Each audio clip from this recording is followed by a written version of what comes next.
മച്ചാമാരെ ചെറ്റത്തരം എന്ന് പറഞ്ഞിട്ടുണ്ടെങ്കിൽ അതിന്റെ ഒരു എക്സ്ട്രീം ലെവലിലാണ് ഇന്നിപ്പോൾ ഇവിടുത്തെ പുതിയ പിണറായി സർക്കാർ പോകുന്നത്. ഞാൻ സത്യം പറഞ്ഞാൽ ഒരു കമ്മ്യൂണിസ്റ്റുകാരനാണ്. എന്താ പറയുക, എൻ്റെ പഴയ വീഡിയോസൊക്കെ നിങ്ങൾ കണ്ടാൽ മനസ്സിലാവും.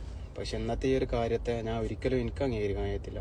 എന്താ വെച്ചാൽ 560 കോടി രൂപയോളം നമ്മൾ പിരിച്ചിട്ടുണ്ടായിരുന്നു വയനാട് ദുരിതാശ്വാസ നിധിയിലേക്ക് വേണ്ടിയിട്ട്. അവിടുത്തെ ആളുകൾ, വീട് നഷ്ടപ്പെട്ട ആളുകൾ, അതുപോലെ മാതാപിതാക്കളെ നഷ്ടപ്പെട്ടവർ, കുട്ടികളെ നഷ്ടപ്പെട്ടവർ, പിന്നെന്താ പറയുക, അവൻ്റെ ജീവിതത്തിലെ സ്വപ്നതുല്യമായ എല്ലാം നഷ്ടപ്പെട്ടിട്ട് വേറെ സ്ഥലത്തേക്ക് ചേക്കേറേണ്ട ആളുകളാണ് അവർ. ശരിക്കും പറയുകയാണെങ്കിൽ അവർക്കൊരു സഹായം എന്ന രീതിയിൽ, അവർക്കൊരു കൈത്താങ്ങുന്ന രീതിയിൽ നമ്മൾ പിരിച്ചു കൊടുത്തിന് നമ്മൾ ആ ക്യാഷ് 540 കോടി രൂപകളുണ്ടായിരുന്നു.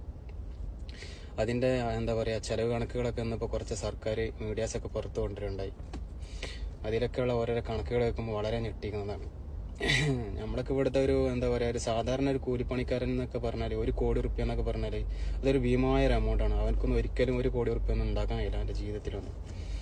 അങ്ങനെ അത്രത്തോളമുള്ള ആളുകൾ അപ്പോൾ ഓരോരോ കണക്കുകൾ കേൾക്കുമ്പോൾ ഭയങ്കര ഞെട്ടിപ്പിക്കുന്ന കണക്കുകളാണ്.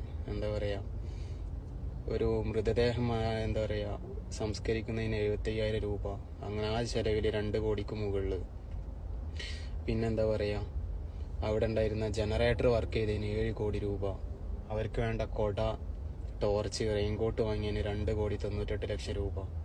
ഇത്തരത്തിലുള്ള ഭീമാകരമായ എന്താ പറയുക എമൗണ്ടുകൾ എഴുതിയിട്ട് ബാക്കിയുള്ള പൈസയൊക്കെ അവർക്ക് കട്ടുമുടിക്കാൻ തന്നെ ആവും. അല്ലെങ്കിൽ അത്രത്തോളം എമൗണ്ട് നമ്മളൊരു സാധാരണ നമ്മളവിടെയുള്ള ആൾക്കാരെ കൂട്ടായ്മ വെച്ച് നടത്തുകയാണെങ്കിൽ തന്നെ അത്രത്തോളം ആവില്ല.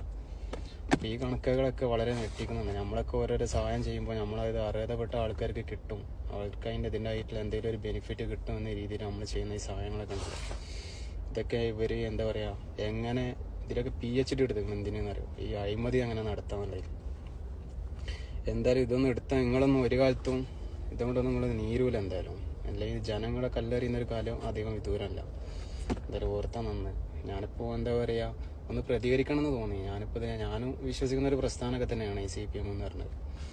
പക്ഷെ ഇത്തരത്തിലുള്ള കാര്യങ്ങൾ എന്താ പറയുക, എന്തെങ്കിലും ഒന്ന് പറയുന്നിട്ടുണ്ടെങ്കിൽ നമ്മളെല്ലാവരും എല്ലാ കാര്യത്തിനും അവരെ വെള്ള പൂശി കടന്നിട്ട് കാര്യമില്ലല്ലോ.